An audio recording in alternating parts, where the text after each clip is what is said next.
Good morning, everyone. I'm Rick. Hey guys, I'm Andrea.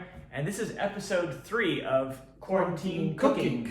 So today we're gonna do something French. We are gonna do croque monsieur, which is a French breakfast item. It's Oui. yeah, mais oui.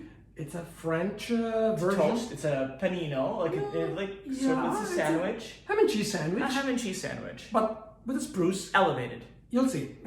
All Okay, right. stay tuned.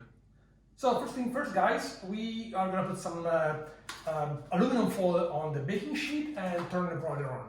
Now, and to make some bechamel, we need equal amount of butter and flour. In this case, we're gonna do 1 tablespoon of butter, 1 tablespoon of flour, and about 3/4 cup of milk. We'll see how thick it's gonna be, and then we can adjust. And some salt, and most importantly, freshly grated nutmeg. Always grate your nutmeg fresh. Never buy the little things in the jar. So now the butter is nice and melted, as you can see. And this, by the way, was not butter. This is flour. I made a little mistake earlier. So 1 tablespoon each, butter and flour. So when the butter starts to bubble like this, you can add the flour.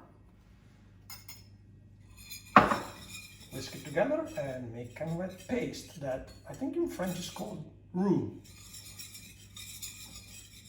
Yep. At this stage, cook the flour for a minute or 2 so it doesn't taste like chalk. And then you can start slowly adding the milk. Yep. And now slowly we add the milk. Keep whisking constantly. And I kind of eyeball the milk. And I'll see later if it's too thin or too thick, I can always adjust it. So whisk it constantly so all the flour dissolves.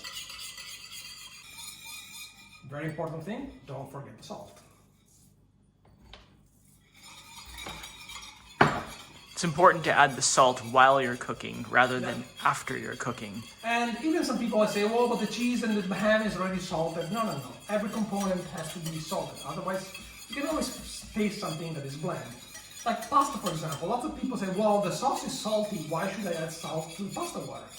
Because otherwise the noodle tastes bland. You can taste the salt, but the noodle are kind of like boring, flat. So the salt elevates everything to a different level.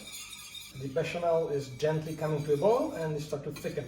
And in a minute you'll see it's going to turn into nice and thick sauce. Bechamel starts boiling, as you see, and is nice and thick. How can we tell that it's thickening up?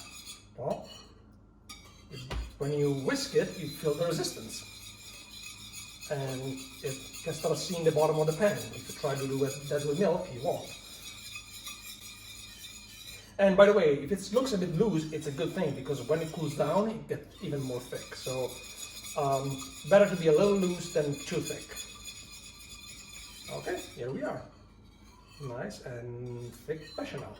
Now is a good time to add the nutmeg. And we really like nutmeg, so we put a lot. Just to taste. It's up to you guys how much you want to put. As I said, I'm going to taste it for salt. Delicious.